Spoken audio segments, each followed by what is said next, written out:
today we have Jason. You're gonna have to help me with your last name. Is it Schuurman? It's actually, well, it's Schuurman. Schuurman. Although some people with the exact same name pronounce it Schuurman, so whatever. Okay, Schuurman is what you cool. said. Schuurman is what we're gonna go. Teaching us a little bit about Chinese and how much easier it is to learn. We are recording this for our YouTube channel, which is a private channel for the factory. So for those that may not be able to make it today, can still watch it after the fact in the next week or so once it is published to our YouTube channel. So with that, I am going to bow out for a second and let Jason take over. Jason? All right. The title I came up with was just the name of our first lesson on the web app that I work at, the course that I work, or the Chinese language. Are you still on mute? Yes. Exactly. Yeah, those are probably better clothes too. Now, sorry. You're good. Where is that now? It's weird. I don't even see the. Oh, here it is. There it is. All right. Can you hear me? Yes. I'm good? Okay. So today's topic is Chinese is easier than you think. And the reason I chose that was because when Frederick asked if I wanted to do an expert series, I decided to just do something that I'm passionate about, but that's also easy for me to talk about because I've been learning Chinese and stuff for about 15 years.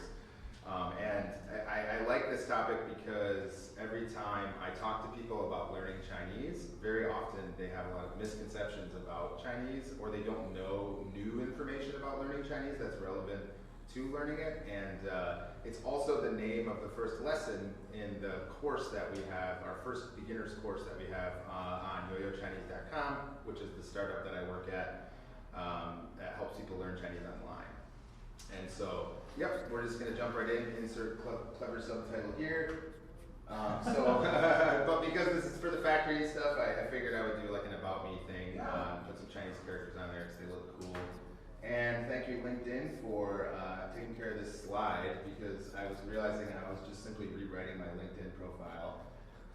So I'm just gonna go through what I've done and how I ended up here. I'm from Grand Rapids originally. Where's the schools? And then I went to Grand Valley and I graduated in 2007. And I actually graduated as a liberal studies major because there is no, at the time there was no Chinese language major and there is no East Asian studies major. So I switched from history to East Asian studies, to liberal studies in order to effectively get a liberal East Asian studies degree. And lo and behold, the liberal studies department is really awesome at Grand Valley. I didn't even know that. It's like one of the best interdisciplinary programs in the country. So shout out to them. I don't know how they're doing these days, but it was a really good programming experience outside of the East Asian studies stuff.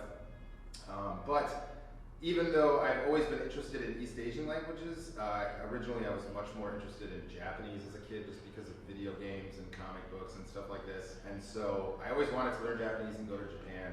But then when I was at Grand Valley, I traveled to China with their Chinese philosophy program and with 2 Chinese philosophy professors and just had like a really life-changing experience or whatever. And loved it, and so I decided to switch gears in my senior year and start learning Chinese on my own and travel to China after graduating. So after I graduated, I moved to China, to Shanghai in 2007, and then I was there until 2011. And what I did there originally was teach English, and then I started working as a translator for the very app that I was using to learn Chinese. So that was really cool because I had gotten to the point where I could get hired there, helping them make their lessons and stuff. And so I'll get to that a little bit later too. But then that kind of kicked off my quote unquote career in specifically Chinese language learning online. So I've worked for a number of startups that are all dedicated to language learning online, whether it's through an app with videos or some other such thing, podcasts. And then I landed at Yoyo Chinese about 6 years ago where I just loved the content. And Yoyo Chinese is, let's see, I think I have it open here, but I can see another one. Was founded by a woman named Yang Cheng, who is a Chinese woman who moved to the US many years ago and is did a lot of speech tutoring and stuff for celebrities actually in LA, strangely enough. But through that, learned a lot of tricks to how to teach people how to pronounce Chinese effectively that, you know, the celebrity Hollywood people use that are, you know, maybe a little less traditional than what you would find in a school, but they're super effective. And so through that, ended up building a website and making all these courses and filming these courses, collaborating with a lot of academic people to help write the courses, and started a website, and originally with DVDs, because she started in 2012. So I love working there. It's been great. I've been there for 6 years. I'm the COO now, I guess. We're a really small company, so that sounds more impressive than it really is. But I do a lot of mostly product management work related to making sure that the web app that we have has all the features and all of the stuff that our users like. So I'm into that as well. I've pivoted my career somewhat into product management, digital product management. So that's enough about me. So I lived in China and Taiwan total for about 11 years. I've been practicing and speaking Chinese for like 15 years, so I'm fluent in Chinese. My wife is from China, or from Taiwan, and speaks Chinese, and our kids speak both languages and stuff. So today's topic was Chinese is easy to think, but first I would like to address what is even Chinese in the first place. And so a big part of what I'm talking about today isn't even like, oh, let's learn Chinese. It's like, let's learn about Chinese, because people don't know these things, and you know, it's just interesting to learn, and it's helpful to understand. So we have all these words like Chinese, Mandarin, Cantonese, and people are like, oh, which one are you learning? Oh, which one do you speak? And the thing is, the way Chinese languages work is fundamentally very different from Western languages, and that's because of Chinese characters. So for the past, 5,000 years, they've had the same consistent set of characters for all the words in Chinese. Now, there's been plenty of changes to the characters, and there's, variation in how they're used in different places and stuff. But the reason Chinese languages can be connected in a different way than in Western languages is because of these characters. So, imagine if I wrote the character for water, let's say, and I put it, or fire, sorry. So here's the character for fire, right? This looks like a flame to some extent. Maybe not at first, but the more you learn Chinese, you realize, oh, you see it underneath a pot to mean cook. And you see it, underneath a house to mean the house is burned down. That's not a real character, but there's plenty of examples like that. So not all characters actually look like the thing they're supposed to, but that's one of the lesser interesting things about characters. What's really interesting is that you can have a complete variety of ways of pronouncing the word for water, but if you wrote it down, somebody from, let's use America as an analogy, and let's say we had all these different languages in America, and somebody who's in California all the way over in New York, and they write the character for water. They can't understand each other, but they can read the same character. They know what it means, right? Water, a house, put out fire, or something. And it doesn't matter how you pronounce it because of the Chinese characters. So when we talk about Chinese languages, they're different from Western languages because in the West, we typically talk about, with other languages, dialects meaning a mutually intelligible way of speaking. So Spanish and, what's the Spanish? Catalan, right? Catalan or whatever. What is it? Catalan. All right. So I'm very ignorant on Western languages, interestingly enough. So I could learn a lot about those from other people, I'm sure. But a dialect, typically, when we say that in English, we mean, these sound like different languages, but people who speak them can understand each other because they're a dialect of the same language. In fact, being mutually intelligible is a part of the definition of a dialect in English. And in Chinese, the spoken language is not mutually intelligible, but the written language is. So you can have somebody from southern China 3,000 years ago and speaking Yue, which is another word for Cantonese, and somebody, talking to somebody from Harbin, which is this city way up here by Russia, and speaking, what's now considered standard Mandarin. They couldn't have a conversation, but they could write down what they're saying, and they would be reading the same text, but with completely different pronunciation. So the characters don't inform the pronunciation, they inform the meaning of the word, right? So, that means water, it doesn't matter how you say it.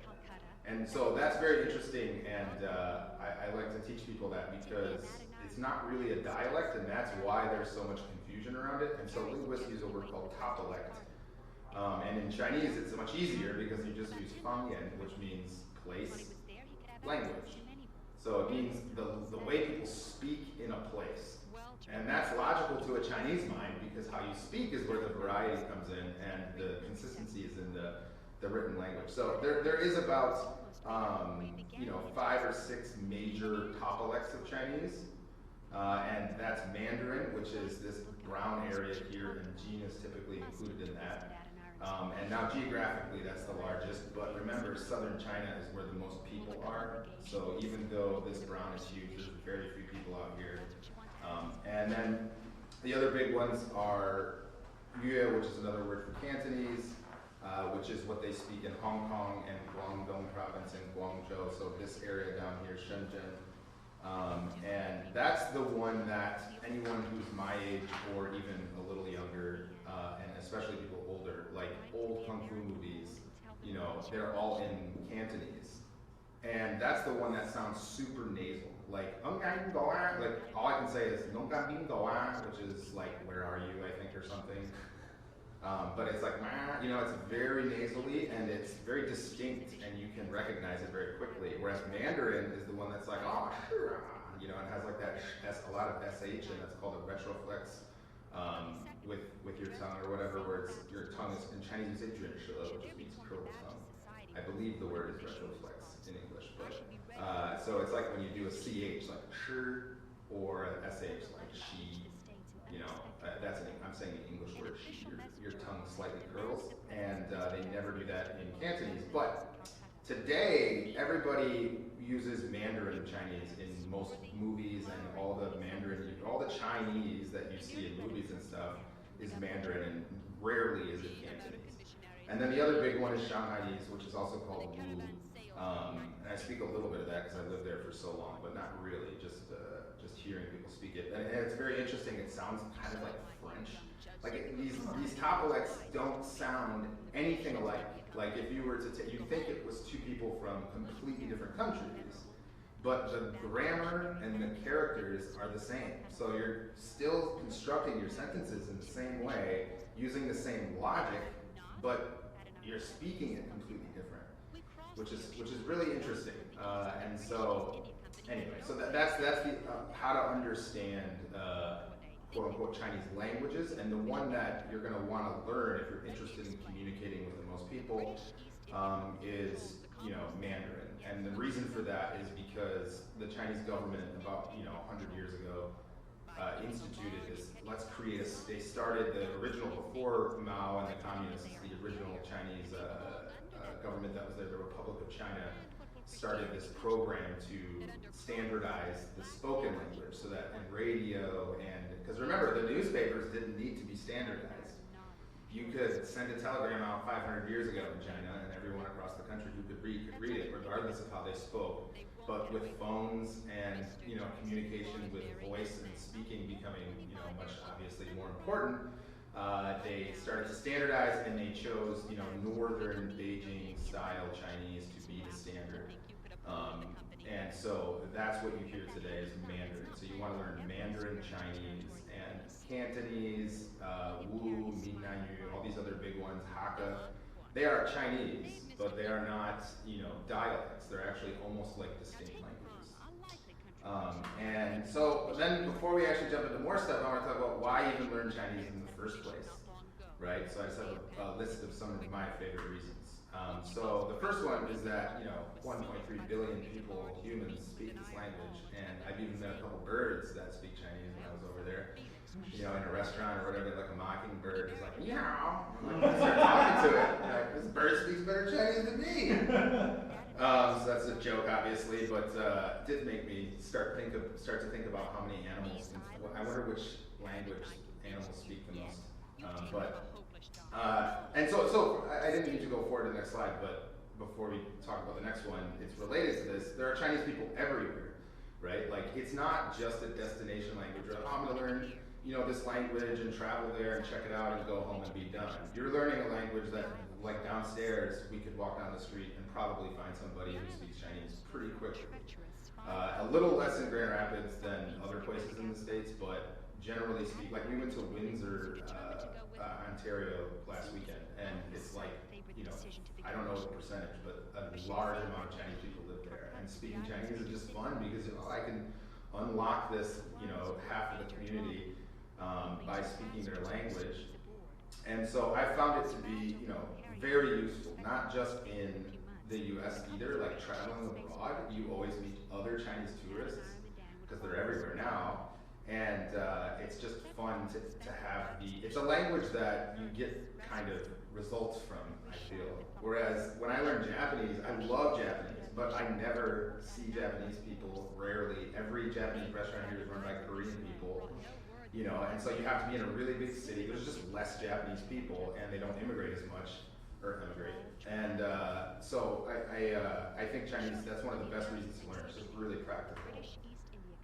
And Chinese is very unique compared to Western languages, right? So this whole presentation is from a native English-speaking person's perspective, obviously, but Ben was talking about how he learned Thai when he lived in Thailand and stuff, and Thai does have tones. So for a native Thai speaker, it's not that different, and they're very familiar with Chinese. But for us, this idea that the tone of your voice, the inflection that you say something changes the meaning is just so different. And the idea that you can use these characters to represent concepts rather than spelling things is so different. It just seems, very intimidating. But on that same token, it's very interesting. And so if you're someone who's interested in, whose motivation is, being interested in stuff and curiosity like myself, then the more different the language is, like the more interested I am in it, right?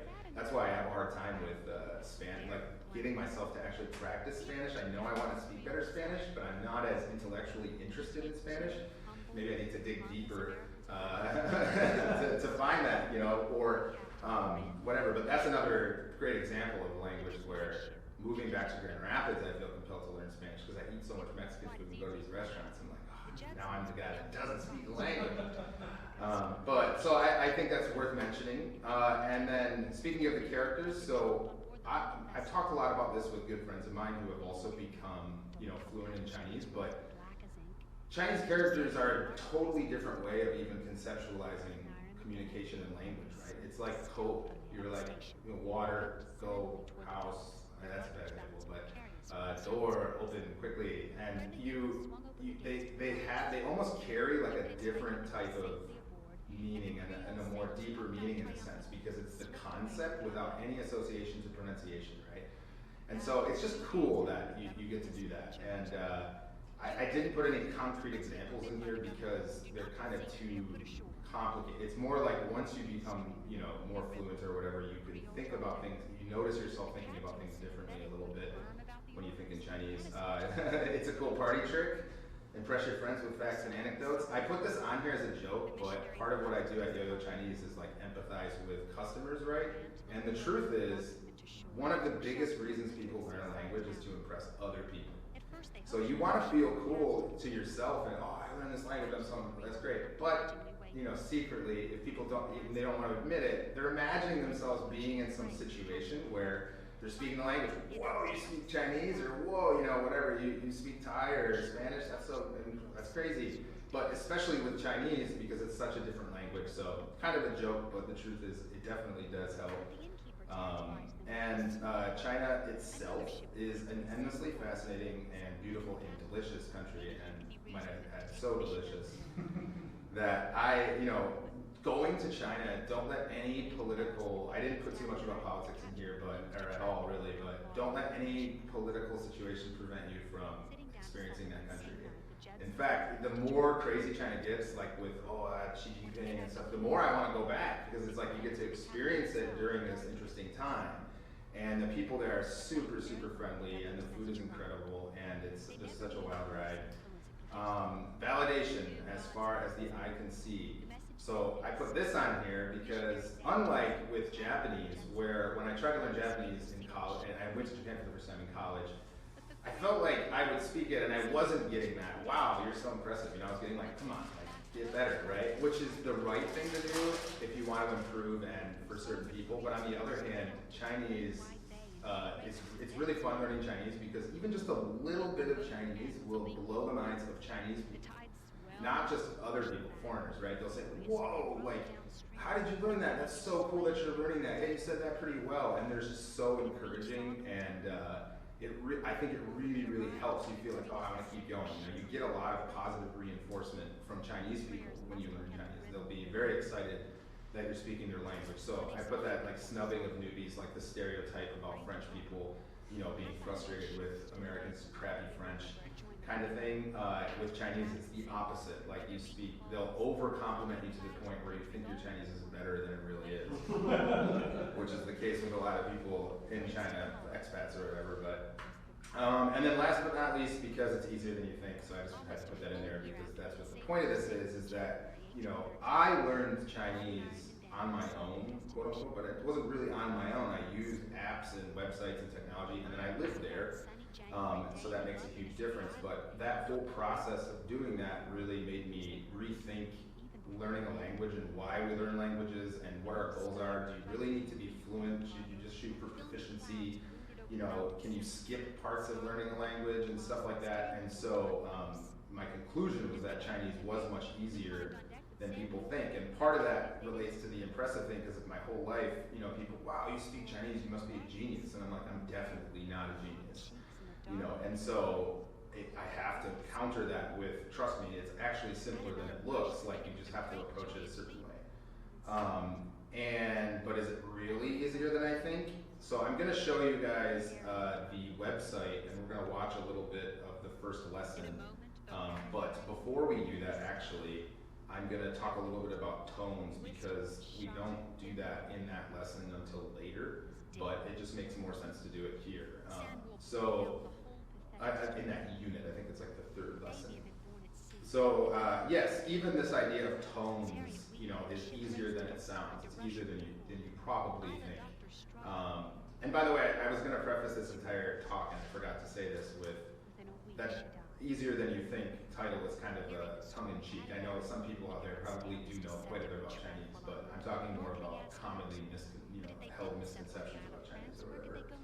So the tones basically are easier than you think. First of all, because we already do this in English, you just don't really think about it. But that means you have the muscle to do it. You just have to learn to practice it. So for example, you know, if I said to you, maybe, or I said, maybe,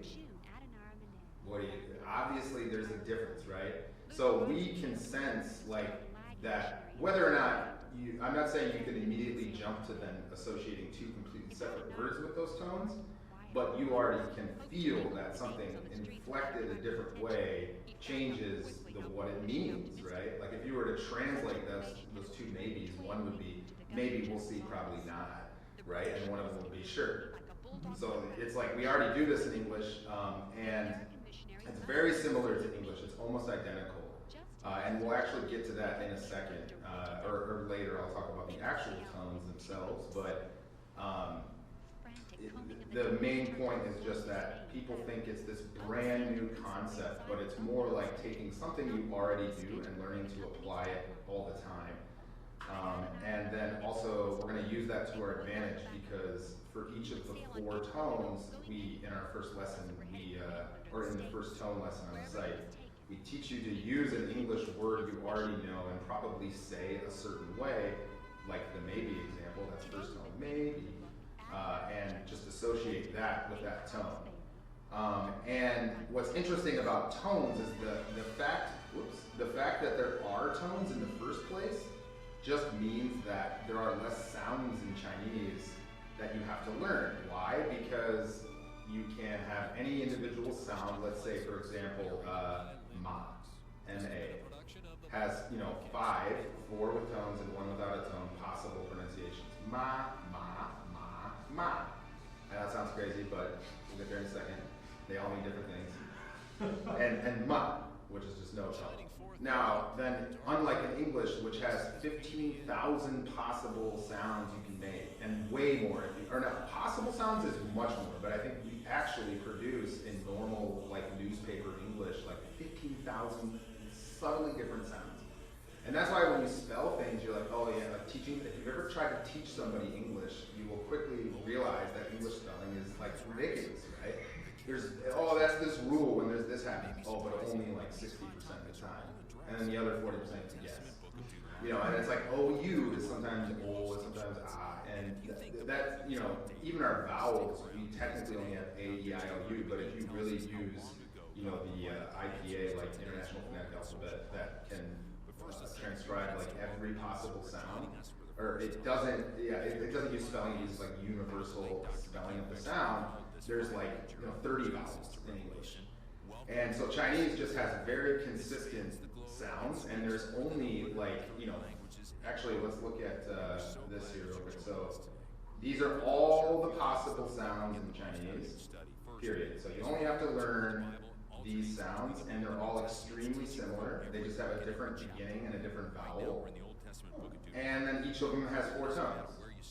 So that's the part where you're like, oh, well, that's way harder. I need to learn 4 words, this times 4. But not really. You just need to learn how the tones work and then apply them to this very limited, you know, number of sounds. Yeah, so that's that. And resources specific to each book at ttb.org/Deuteronomy, or whatever book you want to study. Yeah, there's only 400 possible sounds in Chinese. So, in other words, when you learn French, right, or Spanish Spanish and Japanese are easier because they have super simple pronunciation, relatively speaking, and the spelling is very consistent. But with you know, French and a couple of like German, like you have to learn a lot of new sounds that you have to produce with your mouth accurately, right? Whereas in Chinese, there's a lot less of that. And then they're just fun. Like that's what makes Chinese learning fun. Like if it didn't have tones and it was just like every other language, you know, it wouldn't be cool. So I think that makes it more easy because it's interesting and fun. And you make, yes, I hesitate to give these examples because I don't want to scare people away, but you do end up like making hilarious mistakes where just because you use the wrong tone, you know, you say something super inappropriate or, you know, whatever. And Chinese people are very good at knowing from the context what you meant, but they still will, oh God, did you hear what he said? You know, and there's a ton of like great examples of this in the course itself and stuff, but like even the one we have in the lesson is shui jiao, means dumpling, so, you know, boiled dumpling, like a boiled pot sticker. And shui jiao means to sleep, right? So you can, oh, I want to just walk up to the vendor, I would like to sleep. Excuse me? I'd like to sleep, you know. But of course, they're a dumpling vendor, they're gonna know, and they're just gonna laugh to themselves that you said it wrong. You know, it's kind of like an American or an English-speaking kid growing up saying, like, you know, just pronouncing something wrong with the wrong sound rather than the wrong tone. And okay, so now we're gonna jump to the video, and I will give it, just because this is like a co-working space, professional kind of environment thing, we want to talk a little bit about the website if I can get there. And this is our website, yoyochinese.com, and it basically, the reason I was so interested in working with them, I reached out to Yang Yang. I had met her once at a conference while working for a different company, and then was like, man, I really want to work for them, because just watching the lessons, I felt like it was the first time I'd seen a lesson that really took it from like a native English-speaking person's perspective and said, you think this way in English, well now think this way in Chinese. Rather than simply, oh, here's the words, memorize them, put them together, here's the rules, which is kind of how native Chinese people do it, but to them, you know, they're coming from a very different background and environment or whatever. So I do not like or buy the whole immersion idea. You just throw yourself in there as an adult and you'll be just like a kid. You can just pick it up. Kids do it.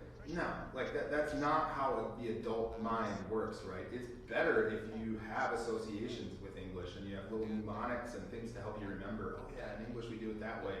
Or even if, yeah, you're translating from English into Chinese in your mind, like there's nothing wrong with it. That's actually how you learn to kind of absorb the language. So I've always felt like you should lean into using your own language to understand it better. And our site is basically just video courses that, there's over 1,000. So we have a whole bunch of courses, and they will get you, from very basic beginner Chinese. And our whole point is you can be a complete newbie with zero knowledge of Chinese and still get started.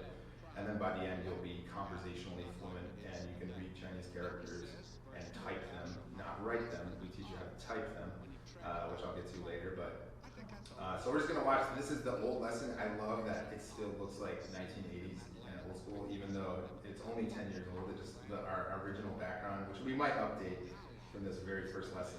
But do I have audio, Frederick? Like, would I just play this and it should work? The audio.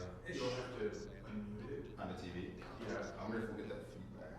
You will, so. Oops, that's the wrong thing to do. Was the audio just played directly into Zoom?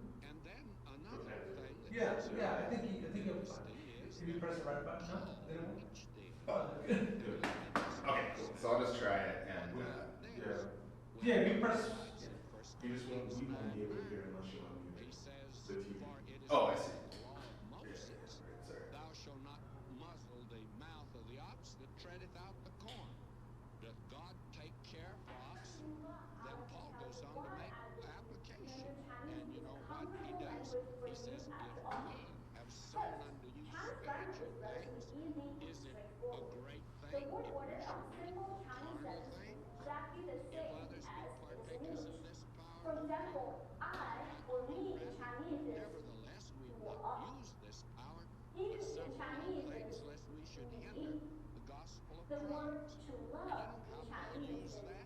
I. He used it To like say this. I love you, you say The man that's ministering to you in spiritual things, then you in turn are to To feed say him you with love material me, things. you say That is the way Paul made I application love.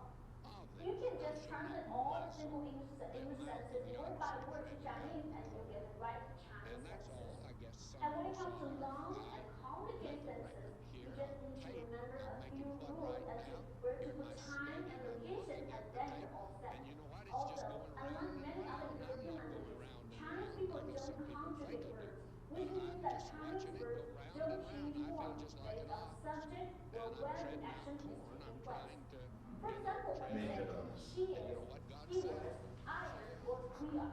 The Chinese word order for the verb to be never changed and stayed the same for all of them. In addition, unlike many other languages such as French and German, there's no gender in Chinese. Isn't that great? This is also old in that sense because we get a lot of comments like, well, there is genders in Chinese. There's this character for he and she, and I'm like, oh, we meant like grammatical gender, like obviously. But what's interesting is that in Chinese, the character, the pronunciation of he, or him, or it, or they is all ta, and only the character can you see if they're referring to a male or a female or a god. There's like a bunch of different ones where the side of the character changes. So if you just hear someone, if you overhear somebody talking, like my wife will say, oh yeah, and then Pa did this thing, and I don't know the gender. You don't know. You have to ask. You have to say, was it a woman? Was it a man? Which is interesting. Unless it's written, then you will see in the character that it was a woman. So interesting little side note. But yeah, so I'm going to go back over some of the things she talked about. The first one is just that you have simple and flexible word order. So this, and this is for extra bonus points, it's often the same as English. So almost any string of thought you have or sentence you want to form, you can just put those words together in Chinese and it will be accurate. They don't care so much about where they go. And that comes back to the characters. Because the way, Chinese is conceptualized is concept, concept, concept, concept, concept, and you just string them together.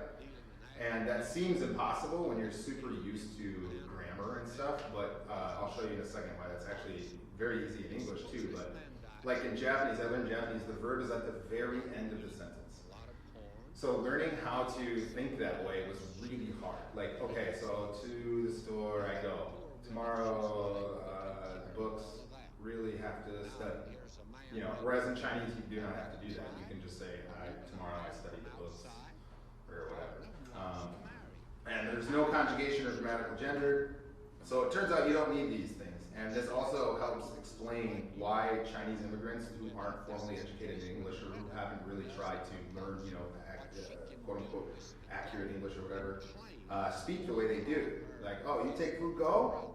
Okay, see you later, and you're like, oh, that's so funny. But it's just because they're thinking exactly in the way they do in Chinese, and it works.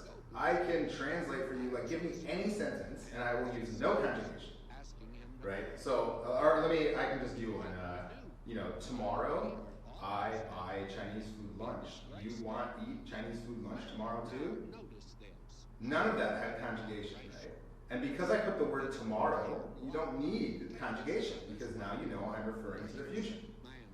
And I think that's so interesting how that's impossible. You need this grammar. It's like you don't really. If you put time words in, you can make it very obvious that you're referring to the past. Yesterday, she gave me, rice.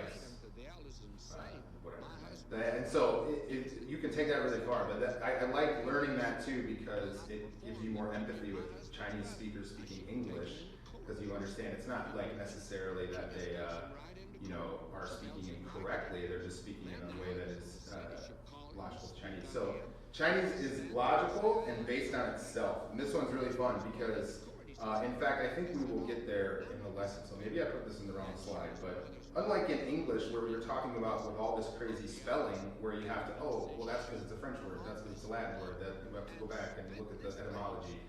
Chinese is based on itself. Chinese has always been just Chinese for 5,000 years. Like the proto-languages that came before it are also just proto-Chinese. There isn't like some other language that Chinese came from.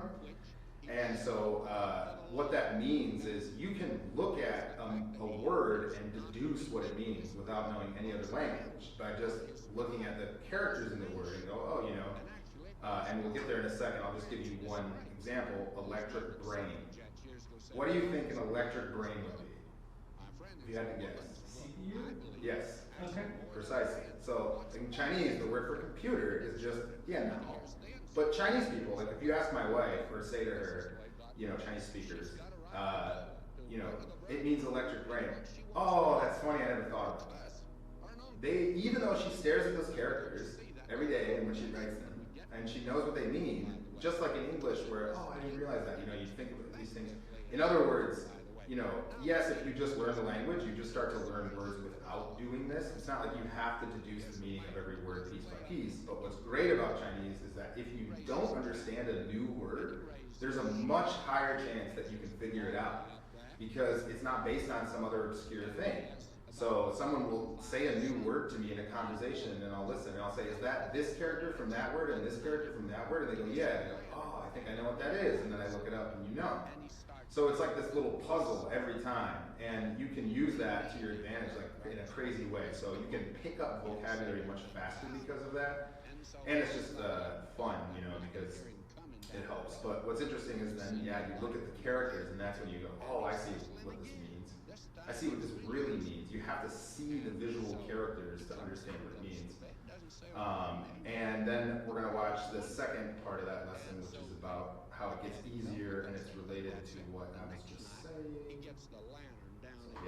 Okay, let's move on. The second reason why I believe Chinese can be easy to learn is that the more you learn, the easier it gets. I love the fake plants hanging in the corner there. The way a Chinese word is formed tells a lot about its meanings. For example, in Chinese, movie is 电影, which literally means electronic shadow. The old black and white sign films appear like. Let me give you an example. Alright, so now you know 电影. Now I'll tell you 树 is tree. Now what if I said 树影? Can you remind me what the first one means again? Electric. Electric. Tree? Oh yeah, it would be like a light post or something. Or tree shadow. Oh, sorry. I No. So it's just the shade under a tree. It's like I'm gonna sit in the shade, right? Oh. And so it's like you're learning. Sometimes, in fact, before they made dictionaries in Chinese, modern dictionaries, like that might not have been a word. So what you consider a word in Chinese is even, up for grabs. The character tree, shadow. Well, I'm going to put these together and communicate something to you. And whether or not that's a word, you know, we care so much more about words in English because you have spaces. Well, in Chinese, it's just character, character, character, character, character. So, yeah, the point being that you can start to, or you know, xian is well, I'm going to give it away, but is a string or a chord. Dian xian is an electric chord, you know, and it's very logical. Every word can be broken down this way, deconstructed. And that's where the word is from. Frankly, we don't care too much. Telephone in Chinese Before is you get any 电话 notions, you go to the which doctor is or the clinic and you have a Close your guess. we want to make sure you know Electric. before you marry her, 'cause none of us Electric. want to marry. Voice. And he says, Almost. Okay. we want to know the truth. learning Phones is turned electronic and speech. she said, Close enough. Yeah. get right down to business. Brain. Because So when you see the Chinese word for see how that movies, family telephone, and together. computer, It's real. you know they're all This related was to God's way electricity, and of that will help actually you drawing memorize the families word. very close together. One more example And here. also A protecting cell phone withers is and actually shifting, protecting the which land means because it would hand stay in the machine. same family, you see. An This was airplane God's is method of finity, protecting the which land. means Yeah, like flying. every machine has a key on the end. So it's something key, something machine. Law. And you can hear someone say some new word. That's what I mean by the more Chinese you Figure it learn, out. the easier it gets because the more Chinese you learn, the more building blocks or language components of the word you will acquire. And then you can just put together the old Penalties pieces and make a new one. actually certain In this amount video of money series, I'm paid going to in talk So yeah, and that I'm almost done, I think. So the Chinese words themselves are transparent and logical, like she was describing, right? Where you don't necessarily need much information to understand a Chinese word, which is really cool. So it's kind of like having cognates in your own language, right? And the characters are like building blocks, so you can just use that to your advantage and piece them together. You can get really creative and just try. I would just make things up, and sometimes it's a real word, and sometimes it's not, but they totally understand. Don't bat an eyelash, and they understand. Because it's a very flexible language that way, you're just putting these concepts together. And I would also add that that makes it easier on you, right, as a learner, like, because even Chinese people will do this kind of flexibility, and so maybe you don't know what to say, so you improvise, whereas in another language, doing that might make you look really stupid or feel stupid because you know what you're saying is wrong. Like, being wrong in Chinese is almost like harder to do in a weird way, not with the tones, of course, but. And then this one is not in the video, but I wanted to bring this up because technology has changed everything. So a lot of people think like smartphones make us dumb learners in a lot of ways, in some ways, but with Chinese it has totally changed the game because in the past you had to learn to write Chinese characters. There was no other way, right? That was okay, and there's a stroke order for every single one, and that's where Chinese gets a lot of its reputation, is from learning to handwrite these characters. You don't need to do that anymore.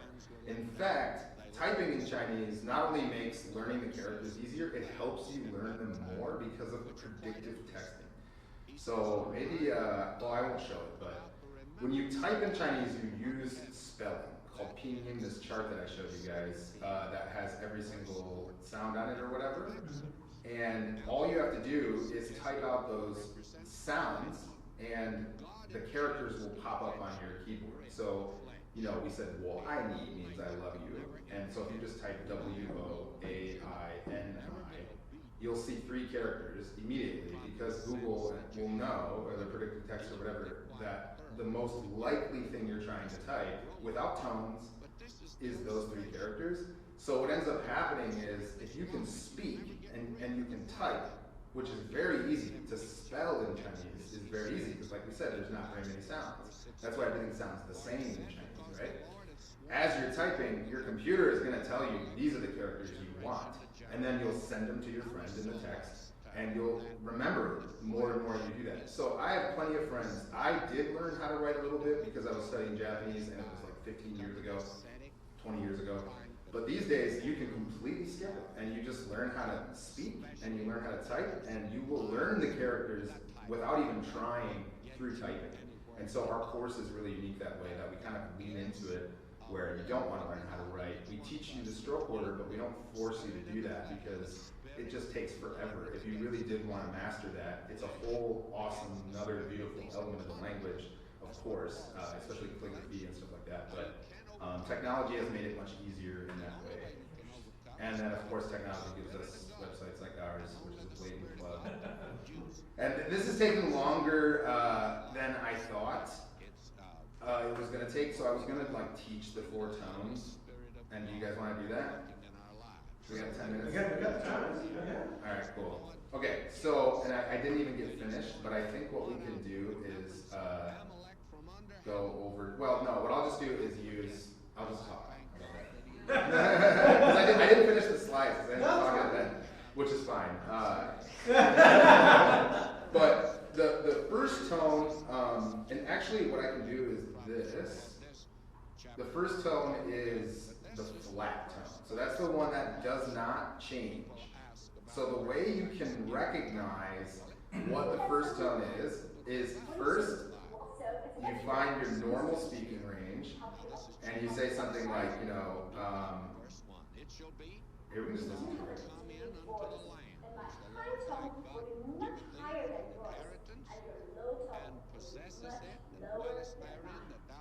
You don't need to match my tone exactly as if it were a musical note.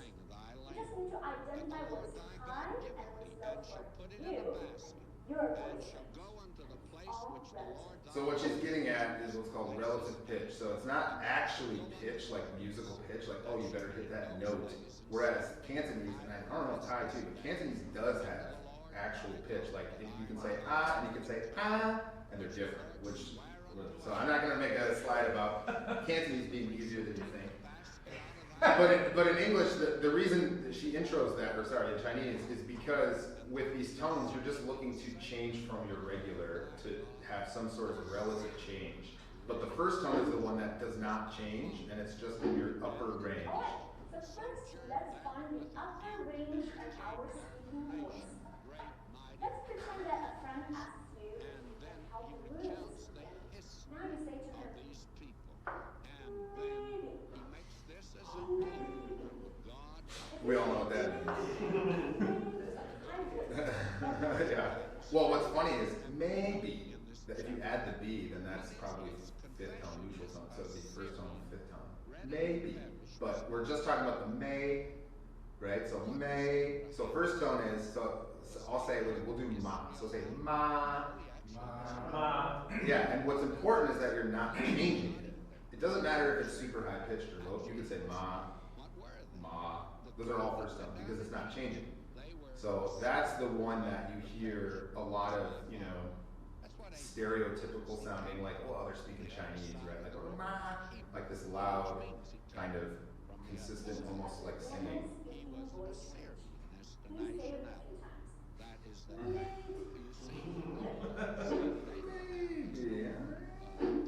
Now let's find the lower ranges of your speaking voice. Let's say that someone asks you a relevant question that catches you completely off guard. And maybe somebody asks you what you had for lunch yesterday. Think about it for a minute, so you say, and you say, with a low voice, that's the lowest range of your normal speaking voice range. Yeah, this is a little more in depth than I was Cracks or wavers a little bit. Let me get to Hit at those spots. So please say it a few times. we'll jump to Over the vowel. Like in the syllables, ha, and go up. okay. So the second tone is the one that's like You already use what? this in English too. Like when you ask someone a question. Really crazy, like I just had coffee with Tom Hanks. I said, what? Please say it with me just like that. What? Can you feel your voice going up as you say that? Well, that's the second tone. What? What? It's like, even though I feel like it's falling, like what? But it's not. What? Or the second tone, so ma, so ma, Ma. ma. Yeah. And you're ending, what's kind of hard to get used to is that because you have to keep going, there's words that are the first tone, second tone, and then a third tone or something, right? Using a question, what? We're used to like ending sentences with that, and of course you're gonna find second tone inside of all kinds of words and stuff. But ma, and ma is mother, or, you know, there's a bunch of ma's actually, but that's the biggest one. And then ma, second tone, is hemp. Or cannabis, yeah. Strangely enough. And it's also mala, like the flavor Chinese Sichuan peppercorn is also ma. But remember, they have two separate characters. That's why you can have so many homophones in Chinese because of each other. So that's the second tone. Continues next time. What I'm Steve is a Schwartz, rising over tone? here saving you a Please seat. practice a few times. What? Are those within what? Like 3 minutes? In the second tone. Then. Alright, so then that gets more into the pinyin stuff, and then we'll quick do the other two. Hello, welcome back. Third and fourth tones. Let's get started.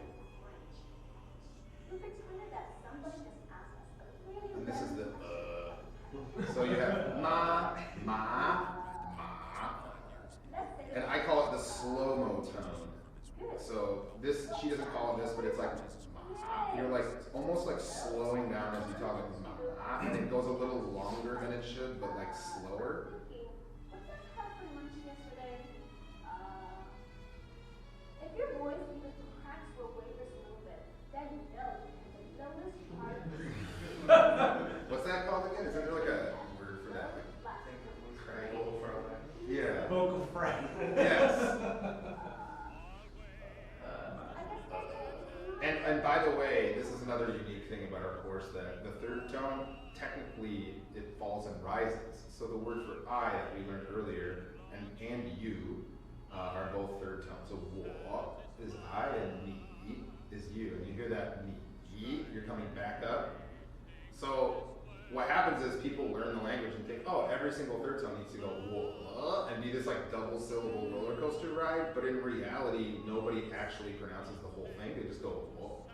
And so we actually teach it the way it comes out in the real world, which we did like 10 years ago, and now every course does this now because it's silly to learn it the other way.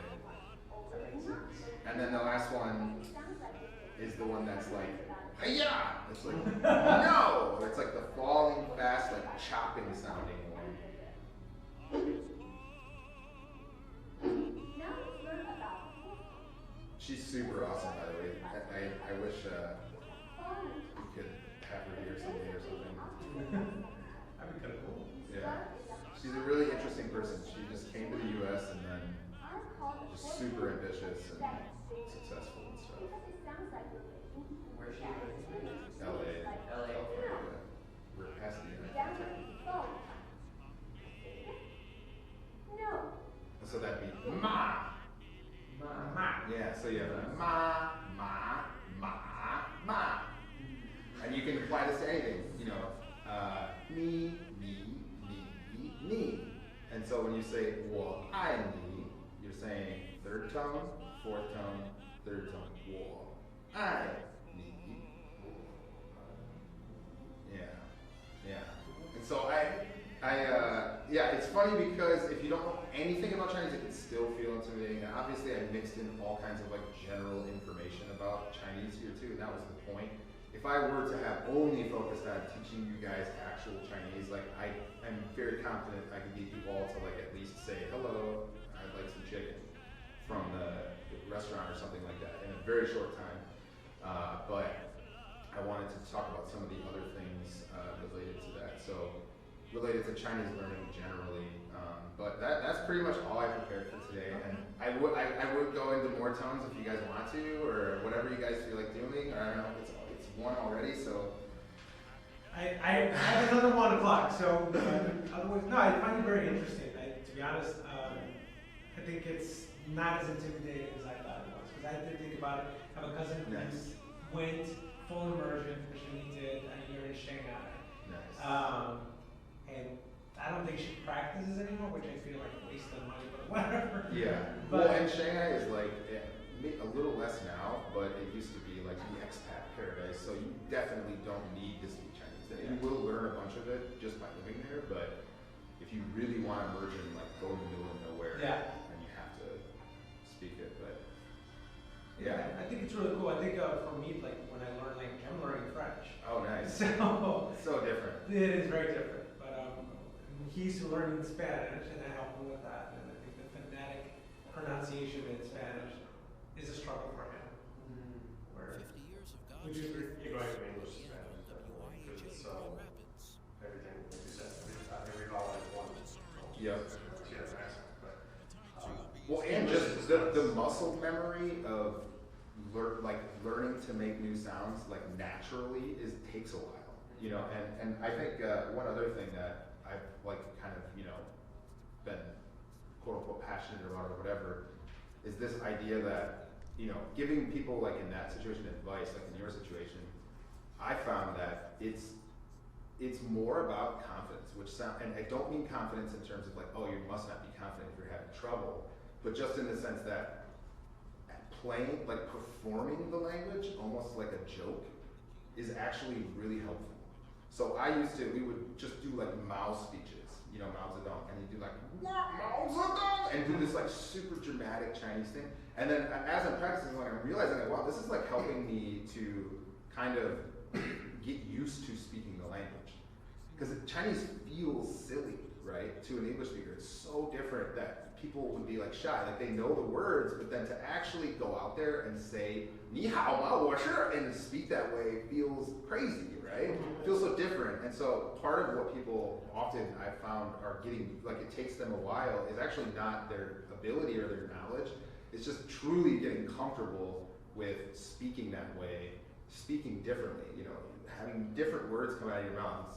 I know it's a very like vague kind of thing. No, I totally get it. Like when I'm with this family, it's like I understand them and I want to respond, but I'm just like embarrassed. Like I don't want to try because it's like it's gonna be terrible. Well, that's what you tell yourself. And do you catch yourself not pronouncing it as accurate as you know you should? Almost because you can get off the hook easier if you mispronounce it, right? And so you're like, oh well, I'm just gonna throw a little accent in there to kind of communicate that I don't know what I'm doing, right? So that people, and I've done that too, I still do that, actually, I've caught myself doing that in Chinese situations, but like on the phone, I had to do that in Taiwan sometimes, or else they wouldn't know I was a foreigner.